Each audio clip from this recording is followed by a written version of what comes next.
ಇನ್ನು ದೇವಸ್ಥಾನದಲ್ಲಿ ಪೂಜಾ ಸಾಮಗ್ರಿಗಳನ್ನ ಯಥೇಚ್ಛವಾಗಿ ಬೇಕಾದಂತಹ ಬೆಲೆಯಲ್ಲಿ ಮಾರ್ತಾ ಇದ್ದಾರೆ ಅನ್ನೋ ಆರೋಪಕ್ಕೆ ಸಂಬಂಧಪಟ್ಟಂತೆ ಬಸವನಗುಡಿ ದೊಡ್ಡ ಗಣಪತಿ ದೇವಸ್ಥಾನದಲ್ಲಾಗಿರುವಂತಹ ಗಲಾಟೆ ಇದು.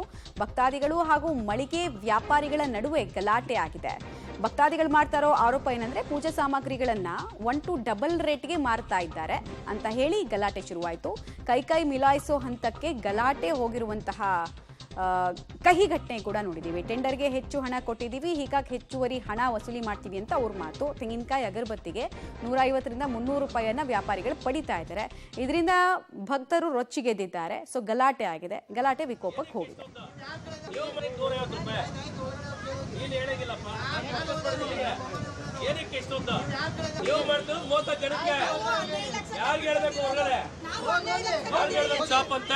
ಗೌರ್ಮೆಂಟ್ ಅವರೇ ಒಂದು ತೆಂಗಿನಕಾಯಿ 2 ಬಾಳೆಹಣ್ಣು ಒಂದು ಇದಕ್ಕೆ 150 ರೂಪಾಯಿ ಚಾರ್ಜ್ ಮಾಡೋರು. 80 ರೂಪಾಯಿ ಅಂತ ಇದು 80 ರೂಪಾಯಿ.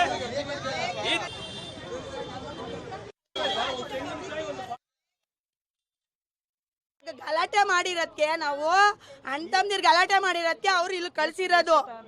ಈ 40 ರೂಪಾಯಿ ಕಾಯಿ ತಗೋತೀವಿ ಸರ್. ಯಾವ್ದು ಎಲ್ಲ ಹೂವು ಸರ್, ಹೂವು 400 ರೂಪಾಯಿ ಸಾಮಂತಿಗೆ ಆಗದೆ ಸರ್. ನಾವು ಹೆಂಗ್ ಮಾರ್ಬೇಕು ನೀವೇ ಹೇಳಿ ಸರ್. 500 ರೂಪಾಯಿ ಒಂದಿನ, 700 ರೂಪಾಯಿ ಮಲ್ಲಿಗೆ ಹೂವು ಆಯ್ತದೆ, ಒಂದಿನ 300 ರೂಪಾಯಿ ಆಯ್ತದೆ. ರೇಟ್ ಹೆಂಗಿರ್ತದೆ ಹಂಗೆ ತಗೋತೀವಿ ಸರ್.